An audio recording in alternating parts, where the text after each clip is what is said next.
this year may be a little bit different. The fact that the whole world is seeing some form of transformation of the automotive industry. Whether you want it or not today, even in the social network, we have seen a lot of Tesla here, Tesla there. Even the picture of Tesla in Bangkok street, which I'm not sure whether it's true or not, but let's say it's coming. And on the other front, we also see some change in terms of the new economic platforms, such as the startup movement. The two may converge one way or the other later on. And I think that this is some reflections to the fact that our society needs to understand the changing world that is going on around us. At the same time, to analyze what we have in our pockets, and at the same time, how we are going through all these changes, how we can manage the change the way that would benefit the society as much as possible. And I understand that Thailand has a very good competitive advantage. And you in this room are witness of what I'm talking about, and that is the automotive industry in Thailand is vibrant, is huge, and it involves a lot of people, a lot of employment. We have a lot of manufacturers, multinational companies, Japanese, European, North American, and so on here in Thailand, building upon the strength of the Thai suppliers, many of whom are SMEs.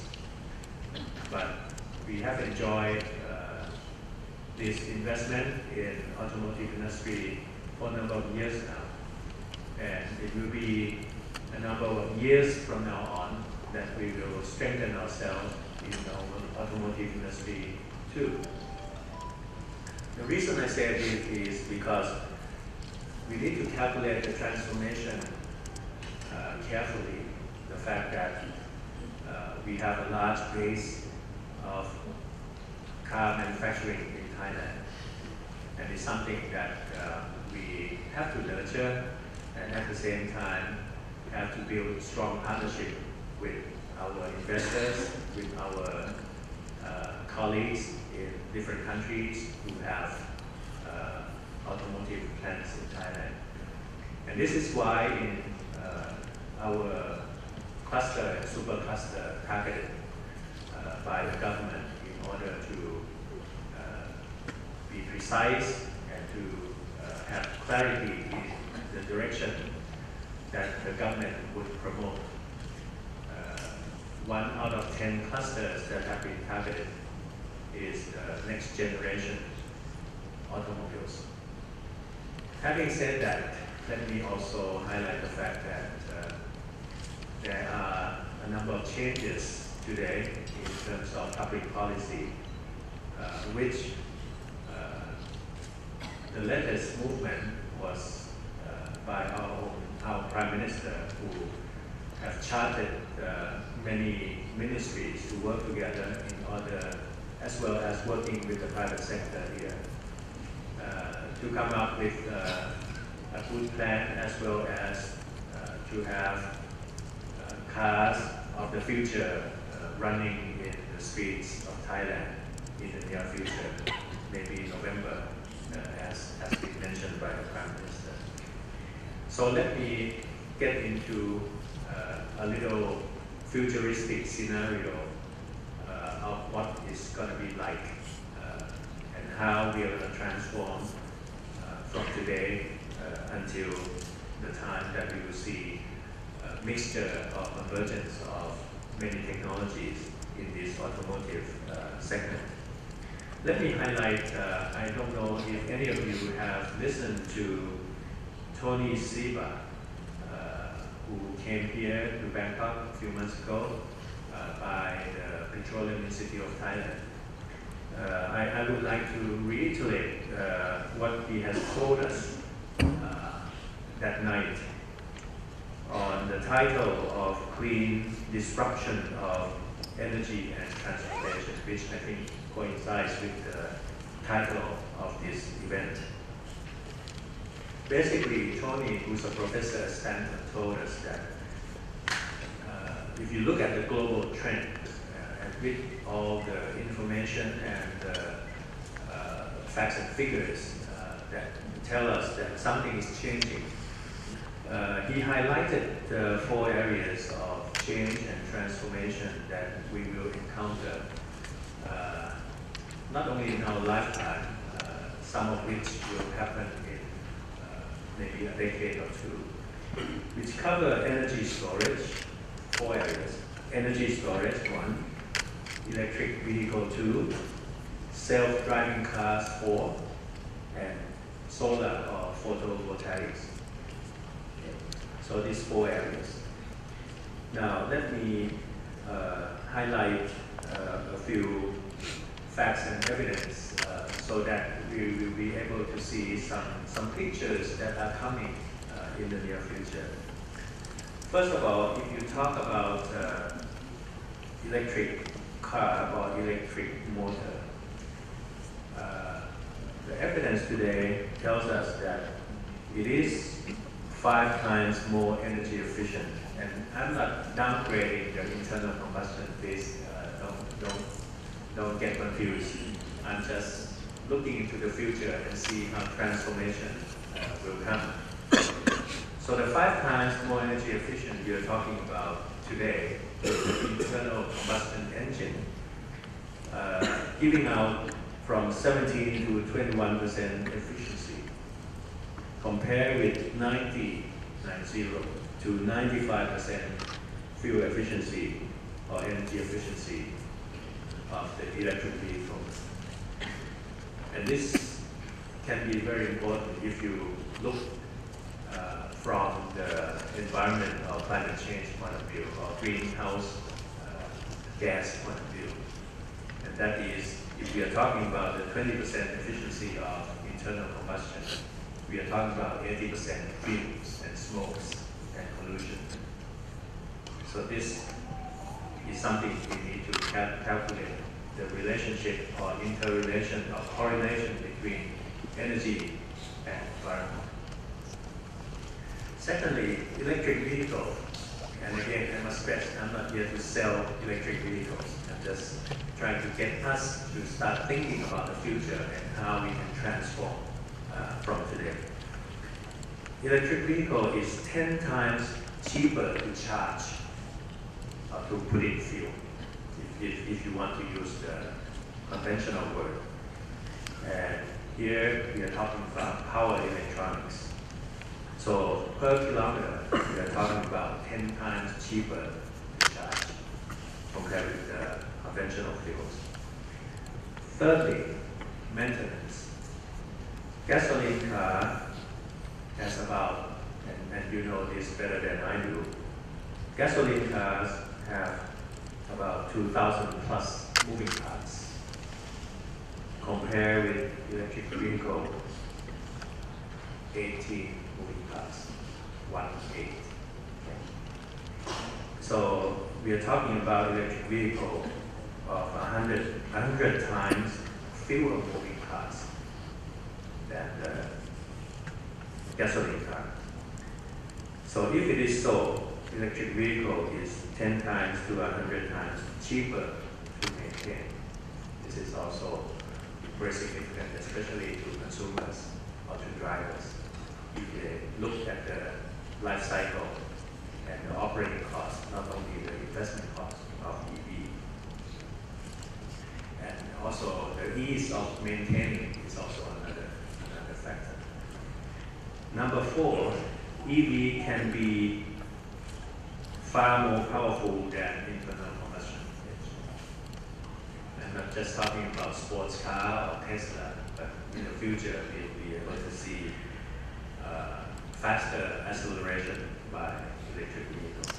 That's number 4. Number 5, when you talk about price performance, we are looking at a number of facts and figures, and we can see that electric vehicle, especially if you look at the new model of Tesla, Model 3, we are talking about high performance at the moderate or medium cost. And this will change in 10 years. We're going to see high performance in relation to low cost even 10, 20 years from now. That's number 5. Number 6, the cost of EV in, let's say, 2014, led by Tesla. Let me use Tesla as an example, since it's a hot issue today. The year 2014, Tesla cost $75,000. This year, it's not out yet, but the people are starting to register and wish to buy the new model. So in the year 2017 or 2018, the cost of EV will be about $40,000, okay? Dropping from 75 to 40. And we are talking about the capability of that kind of car that can run about 320 kilometers. Okay, I'm not talking about today, I'm talking about 2 years from now. And no subsidy. This is a no subsidy price. Now, it's exponential, something that the experts are predicting. And that is by the year 2020, EV would probably cost $30,000. Okay. Now, I'm not talking about the import tax coming to Thailand, so you just calculate by yourself how it's going to cost you. And it is predicted that by 2022, for low-end EV, it will cost about $20,000. Okay. Don't believe all these figures, but just imagine if it happens, how we're going to cope with it. So we are talking about, from this model, by the year 2025, it's probably a lot of EVs in this world. About 10 years from now. Probably a lot of EVs in this world. And if you compare the median of the gasoline car in the US, which is about 30,000, we see cost differentials very clearly. And that, when that happens, when the 30,000 mark happens, that is leverage, then that, from that point on, will be a tipping point that consumers will have a tendency to do so. Plus, I would imagine that the global pressure on environment and climate change would multiply. The fact that a lot of countries are now witnessing damages caused by natural phenomena like storms or tsunami and so on. And today we are seeing different models of growth in the automotive industry. GM, Ford, for instance, are now investing. Many Japanese car makers are now investing in electric vehicles. And believe it or not, many IT companies are also doing the same. Why? Because maybe to them, to the ICT companies or industry, electric vehicle is equated to computers on wheels. Think about it. It makes a lot of sense. As we have discussed for many years that the number of electronics in cars have increased over the last years significantly.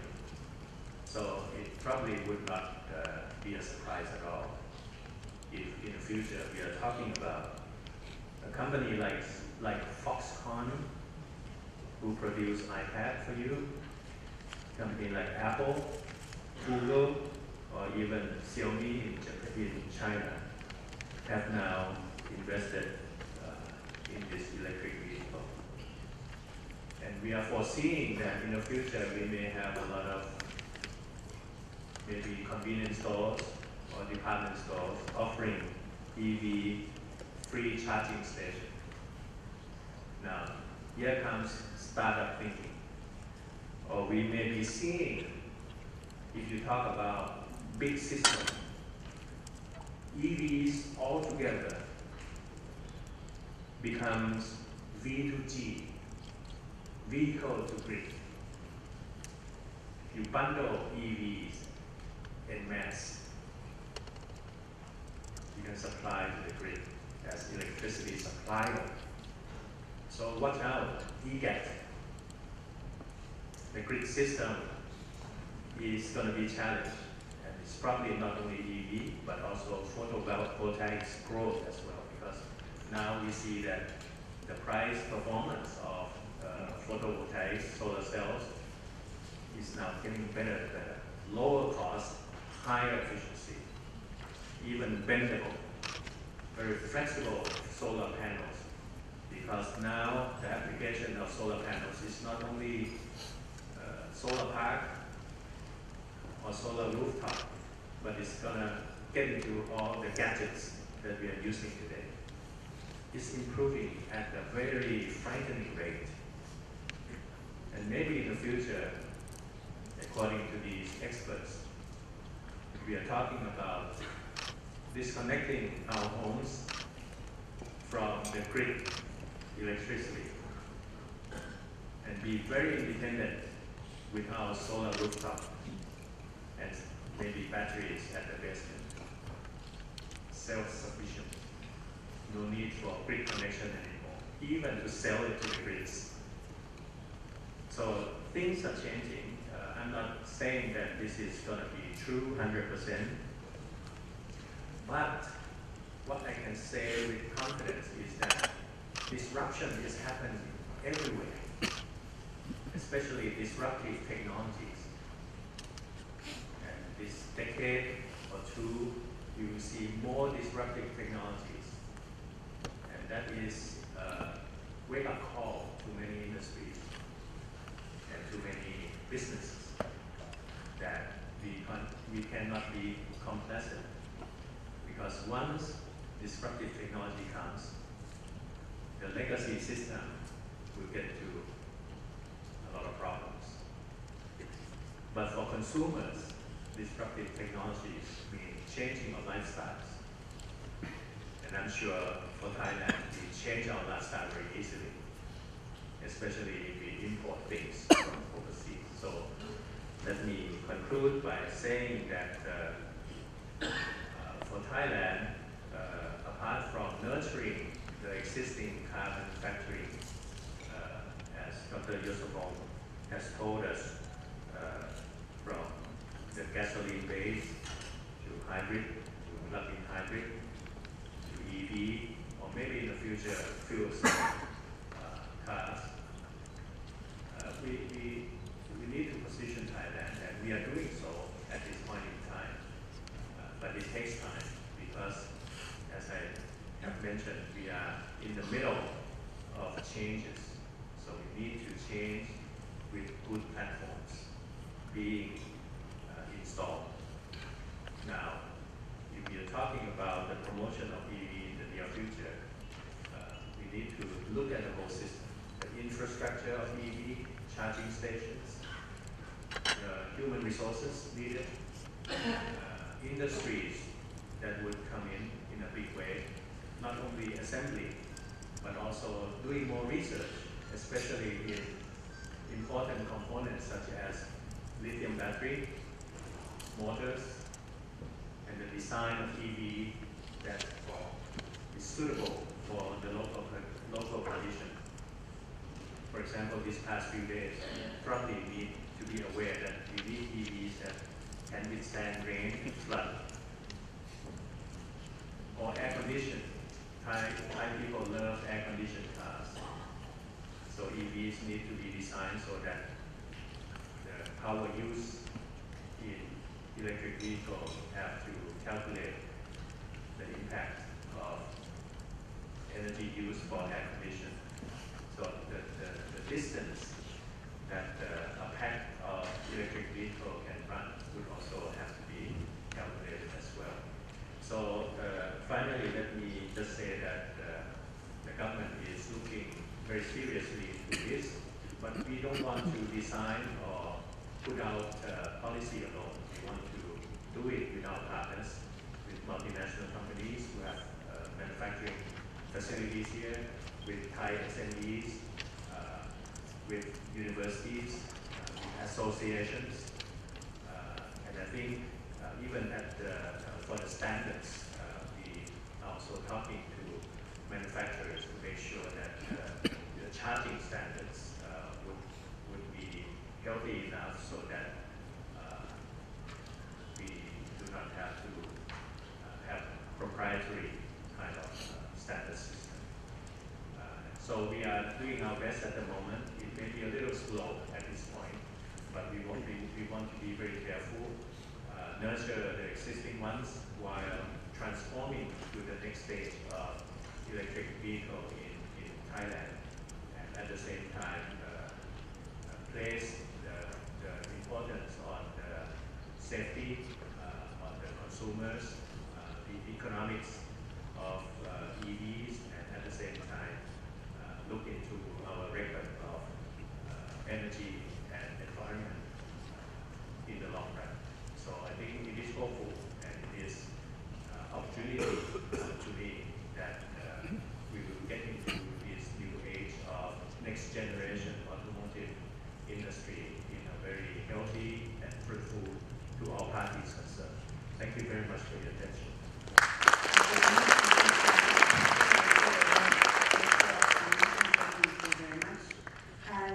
Import tax coming to Thailand, so you just calculate by yourself how it's going to cost you.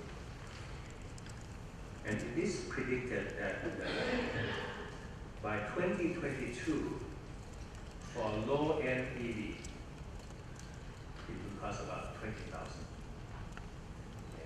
Don't believe all these figures, but just imagine if it happens, how are we going to cope with it? So we are talking about from this model, by the year 2025, it's probably a lot of EVs in this world. About 10 years from now, probably a lot of EVs in this world. And if you compare the median of the gasoline car in the US, which is about 30,000, we see cost differentials very clearly. And when that happens, when the 30,000 mark happens, that is leverage, then from that point on will be a tipping point that consumers will have a tendency to do so. Plus, I would imagine that the global pressure on environment and climate change would multiply. The fact that a lot of countries are now witnessing damages caused by natural phenomena like storms or tsunami and so on. And today we are seeing different models of growth in the automotive industry. GM, Ford, for instance, are now investing. Many Japanese car makers are now investing in electric vehicles. And believe it or not, many IT companies are also doing the same. Why? Because maybe to them, to the ICT companies or industry, electric vehicle is equated to computers on wheels. Think about it. it makes a lot of sense. As we have discussed for many years that the number of electronics in cars have increased over the last years significantly. So it probably would not be a surprise at all if in the future we are talking about a company like Foxconn, who produce iPad for you, company like Apple, Google, or even Xiaomi in China have now invested in this electric vehicle. And we are foreseeing that in the future we may have a lot of maybe convenience stores or department stores offering EV free charging station. Now, here comes startup thinking. Or we may be seeing, if you talk about big systems, EVs altogether becomes V2G, vehicle to grid. You bundle EVs en masse, you can supply to the grid as electricity supplier. So watch out, EGAT. The grid system is going to be challenged, and it's probably not only EV, but also photovoltaics growth as well, because now we see that the price performance of photovoltaics, solar cells, is now getting better and better.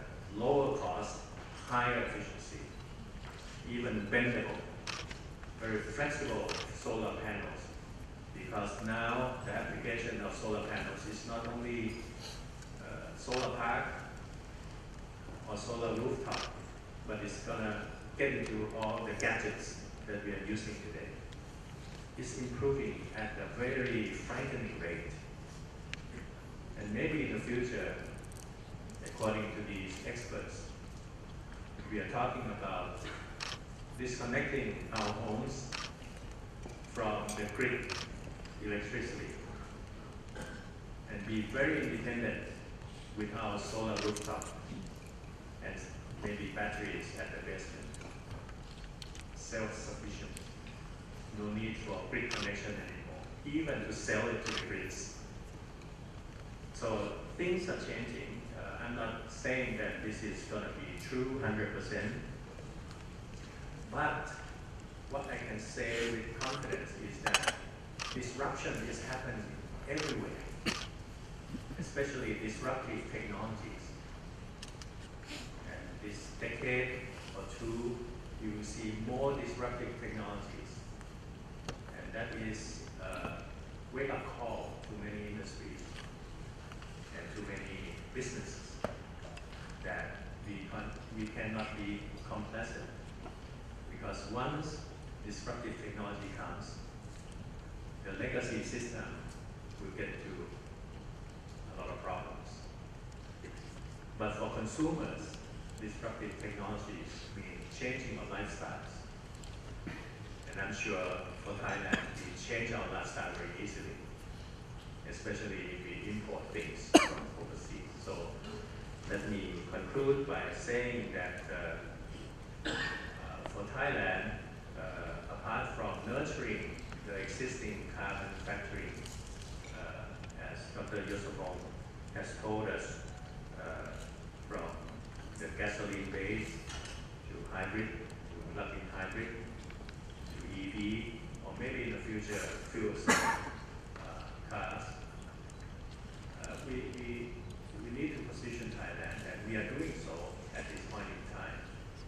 But it takes time, because as I have mentioned, we are in the middle of changes. So we need to change with good platforms being installed. Now, if we are talking about the promotion of EV in the near future, we need to look at the whole system, the infrastructure of EV, charging stations, the human resources needed, industries that would come in a big way, not only assembly, but also doing more research, especially in important components such as lithium battery, motors, and the design of EV that is suitable for the local condition. For example, these past few days, probably need to be aware that we need EVs that can withstand rain, flood, or air conditioning. Thai people love air conditioned cars. So EVs need to be designed so that the power use in electric vehicles have to calculate the impact of energy used for air conditioning. So the distance that a pack of electric vehicle can run would also have to be calculated as well. So finally, let me just say that the government is looking very seriously into this, but we don't want to design or put out policy alone. We want to do it with our partners, with multinational companies who have manufacturing facilities here, with Thai SMEs, with universities, with associations, and I think even for the standards, we are also talking to manufacturers to make sure that the charging standards would be healthy enough so that we do not have to have proprietary kind of standard system. So we are doing our best at the moment. It may be a little slow at this point, but we want to be very careful, nurture the existing ones while transforming to the next stage of electric vehicle in Thailand, and at the same time place the importance on the safety, on the consumers, the economics of EVs, and at the same time look into our record of energy and environment in the long run. So I think it is hopeful and it is opportunity to me that we will get into this new age of next generation automotive industry in a very healthy and fruitful to all parties concerned. Thank you very much for your attention.